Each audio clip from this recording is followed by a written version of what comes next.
Bismillahirrahmanirrahim. Assalamu alaykum, hörmətli televizor görüşlər. İstiqlal gündəlik xəbərlərimizni görüşünlərini qızğın qarşılayırıq. Mən Abdullah Yalqın. Proqramımızda vətənimiz Şərq Türkistan və dünyada olub atqan gün tərtibdəki xəbərlərini huzurunuzda sunuşdurışımız qənəmsiz diqqətinizlər ekranımız olsun. Süleyman Soylu Uyğur heyəti bilan görüşdü. 23 yanvar Peyşənbə günü Türkiyə Cumhuriyeti İçki İşlər Ministri Süleyman Soylu Uyğur heyəti bilan İstanbulda görüşdü. Görüşüş tələbi Minister Süleyman Soylu tərəfindən gələn olub, görüşüşə Şərq Türkistan Təşkilatlar Birliği'ne əza bolğan təşkilat rəisləri, ziyaliler və cemaat ərbabları qatnaşdı. Görüşdə ötən yıl Ruzi Hetda hörmətlik ministerinin qatnaşışı bilan ötküzülgən zor köləmlik hetleşiş fəaliyyətində ministerinin Uyğur qərindaşlarına bergen vədiləri, onun qançılıq əməl iləşkənligi və növbətdə həll qılınışqa tegishlik məsələlər təfsili xulasa qılınıb ötüldü. Biz bu görüşüşün təfsilatı haqqında xalqimizga to'liq ma'lumot berish uchun Sharq Turkiston Tashkilotlar Birligi raisi Hidoyatullo O'g'izxon apandimni taklif qilib, ochiq suhbat programmamizda keng doirada to'xtaldik. Keng qarindoshlarimizning bu qatimliq görüşüşün təfsilatı haqqidagi programmamizni ko'rishini tavsiya qilamiz. Lagerdan qutulgan Jarqinbek Vatan o'g'li xotirasini yo'qotdi. 23 yanvar Qazaq xabarlar to'g'ri bergan xabarda bildirilishicha, o'tgan yili lagerdan qutulib chiqib, Qozog'istondagi oilasi bilan jam bo'lgan Jarqinbek Vatan o'g'li yo'qab ketib, qayta tepildi.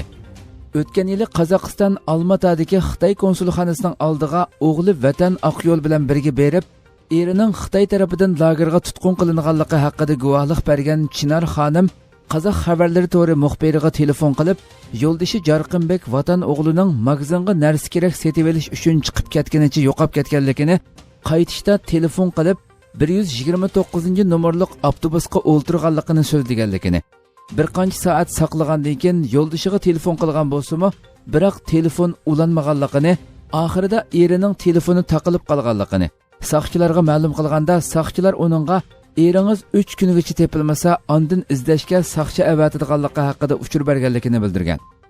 Chinar xonim tunugun ijtimoiy uchur vositalarida yig'lab turib, yo'ldoshining Xitoy jazo lagerida tutqun qilingan mezgilida Xitoy soqchilarining uningga har kuni noma'lum dorilarni yeyishga majbur qilganligini, shuningdek keyin xotirasining ojizlashga boshlaganligini aytib berganligini bildirib, erining salomatlik ahvolining kunsiri yomonlashib ketayotganligini bildirdi. Bugun 24 yanvar Jarqinbek Vatan o'g'li tepilgan bo'lsa-mu, biroq ayoli yeniga kelib yig'lab yuzini silisimi yoki bolasi yugurib yeniga kelgandimi hech qanday ifoda bildirmay his tuyg'usiz turgan. Shundaqla ayoli bilan bolalarini tunimagan. Boshqalar yeniga kelsa qo'rqqandek o'zini qochirib, g'alati ifodalarda bo'lgan. Kuzatuvchilar o'tgan yili egilgan ma'lumotlarda Xitoy tajovuzchilarining lagerda tutqun qilingan kishilarga har xil dorilarni majburiy yegizib, Sharq Turkiston xalqini jonliq sinoq materiali qilib ishlatayotganligi, turmadan har xil sabablar bilan qo'yib berilganlarning qisqa muddatdan keyin hayotidan ayrilayotganligi, bu turdagi misollarning Xitoyning Sharq Turkiston xalqini qirg'in qilish qariniyatini dalillik isbotlab bera oladiganligini bildirishmoqda.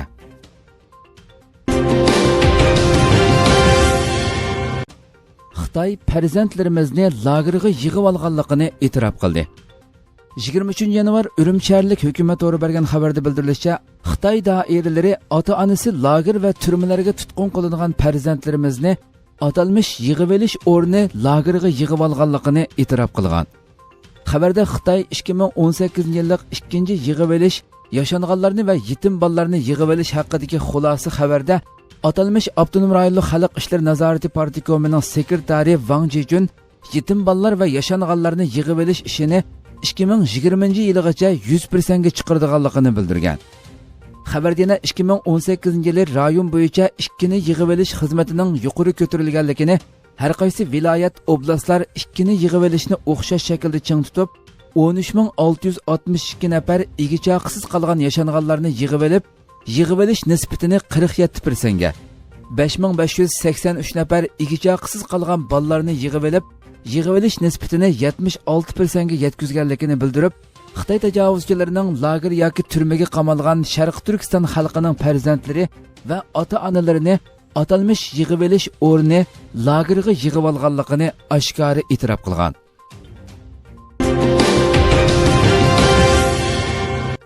Xitoy Uyg'urlarning o'tmishini surishti qilishni davomlashtirmoqda. 24 yanvar vatanimiz Sharqi Turkistondan egilagan ma'lumotlarga asoslanganda Xitoy tajovuzchilari Sharqi Turkiston xalqining ilgirki ishlarini surishti qilishni davomlashtirmoqda. O'zini oshkorlashni xohlamagan bir shohid muxbirimizga ma'lumot berib, Xitoy yangi yil kirgandan beri Xotan xalqining ilgirki ishlarini qayta surishti qilishni davom qilganligini, lagerga tutqun qilinganlar ichidan o'lim xabarining doim kelib turayotganligini, bo'libmi turmaga tutqun qilinganlar orasidagi yashinib qolganlarning o'lim xabarining arlab kelib turganligini oshkorildi.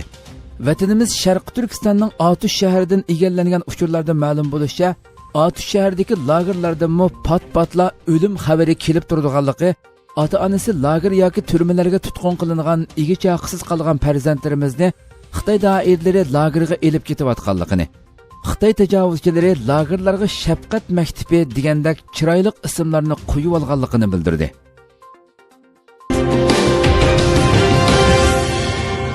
Toshpo'lat Tayyipning o'lim jazosiga hukm qilinishi jiddiy g'ulg'ula qo'zg'adi. 2017-yildan boshlab Sharqi Turkistonda eng ko'zga ko'ringan bir necha yuz Uyg'ur ziyolisining orqama-orqadan tutqun qilinishi butkul Uyg'ur jamiyatini vahimaga solgan bo'lsa, 2018-yilning oxirida tutqundagi bu ziyolilarning oldingi retidan o'rin olgan Toshpo'lat Tayyipga kechiktirma o'lim jazosi berilishi butun dunyoni hayron qoldirdi. Chunki o'limga hukm qilingan bu kishi atalmish Xinjiang universitetining mudiri edi. Uning butkul umri ilm-fanda cho'nqurlab izdinish hamda universitetning o'qitish ishlarini yaxshilash bilan o'tgan bo'lib, o'lim jazosi degan atalg'u bundaq bir shaxsga faqatli jipislashmaydi. Darvaqa dunyoning Toshpo'lat Tayyipga berilgan o'lim jazosiga hayron qolishi tasodifiylik emas edi. 1990-yillardan tortib u Toshpo'lat Tayyip degan ism barg'ansiri ko'p Uyg'ur yoshlarga, shuningdek Uyg'ur jamoatiga bilinishga boshlagan. 92-yili Yaponiyadagi Tokyo universitetidan jug'rofiya ilmi bo'yicha doktorlik unvonini olgan Toshpo'lat Tayyip ona maktabi bo'lgan Xinjiang universitetiga qaytib kelib, o'zi burun 10 yilcha o'qituvchilik qilgan jug'rofiya fakultetida dars berishni davomlashtirgan. Toshpo'lat Tayyip qo'lga ilinuvchi bo'lgan oraliqda 35 yillik umrini Sharqi Turkistonning jug'rofiya ilmiga doir tadqiqot, tekshirish va o'qitish ishlariga bag'ishlagan. Bu jarayonda uning qadam izi tegmagan hech yer qolmagan. Ko'p yillardan buyon Toshpo'lat Tayyipning yiroqdan sezish ilmi bo'yicha vujudga chiqargan izlanishlari, o'qitishdagi ijtihodi oxiri uni o'zi ishlayotgan jug'rofiya fakultetining mudirlik o'rniga elib chiqqan. U 1996-yili atalmish Xinjiang universitetining muavin maktab mudiri bo'lib o'stirilgan. 2010-yilga kelganda maktab mudiri qo'shimcha universitet partikomining muavin sekretari bo'lgan. Ami Anderson imzosida 21-yanvar kuni e'lon qilingan bu vaqtdagi maqolada ko'rsatilishicha, Toshpo'lat Tayyip bu jarayonda Tsinghua universiteti qatorliq 50 necha universitet bilan atalmish Xinjiang universitetining do'stlik munosabati o'rnatishiga kuch chiqargan. Sharq Turkistonning ekologiyasi, qurg'oq rayon jug'rofiyasi, daryo va qumlashish masalasi, sho'rlashishning ta'sirini yiroqdan sezish texnikasi orqali bayqash, daryo iqinlar ekologiyasi qatorliq temalar bo'yicha 200 parchadan ortiq ilmiy maqola, 5 parcha maxsus kitob yozgan va xitoycha uyg'urcha tillarda nashr qildirgan. Toshpo'lat Tayyipning mana shunday bir qator ilmiy natijalari sababli Fransiyadan uningga faxriy doktorlik unvoni berilgan. Xitoy axborot sohasida ko'p qatim ziyorat obyekti bo'lgan hamda ilm-fan sohasidagi izlanuvchilarning ulgusi qatorida ko'plab tashviq qilingan. Mana bu sharaf sohibi 2017-yili mart oyida Germaniyadagi xalqaro yig'inga qatnashish uchun safarga chiqqanda Beijing aerodromida tutqun qilingan.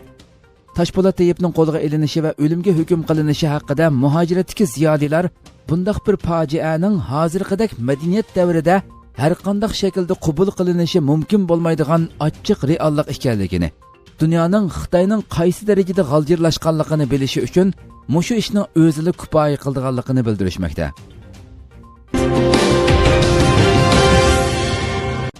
Xi Jinping atalmish ikki yuzlamachilarni qezib chiqarishni qat'iy davomlashtirishni ta'kidladi.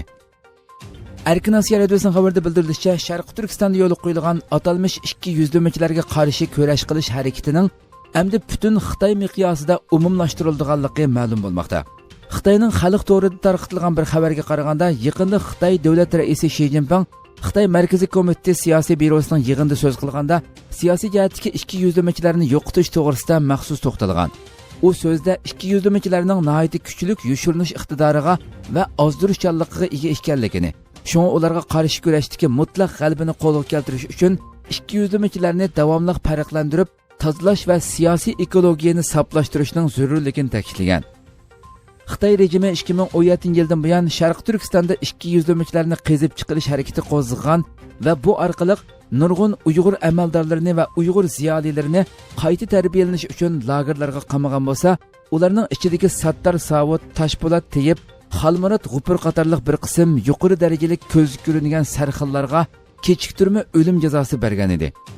Chet ellardagi Uyg'ur kuzatuvchilarining qarashicha, Shi Jinping rejimi Sharq Turkistondagi bu atalmish ikki yuzlamachilarga qarshi turish harakatini davomli kuchaytgandan boshqa, uni endi butun Xitoy miqyosida umumlashtirishga hozirlanayotgan bo'lishi mumkin ekan.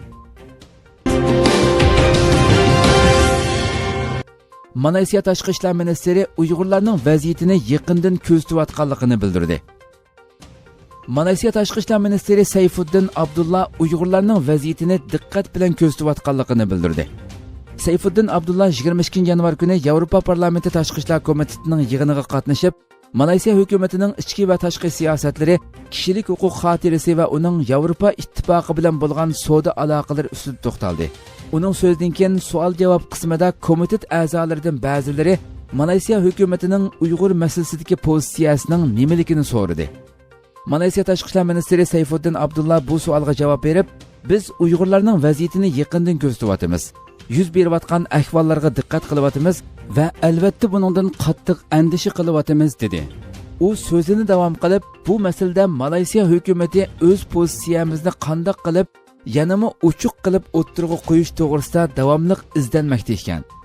Malayziya tashqi ishlar ministri Sayfuddin Abdulla diniy erkinlikni kafolatga ega qilishda Sharq-Janubiy Osiyo davlatlarining o'zaro hamkorlashishi kerakligini ta'kidlab o'tdi.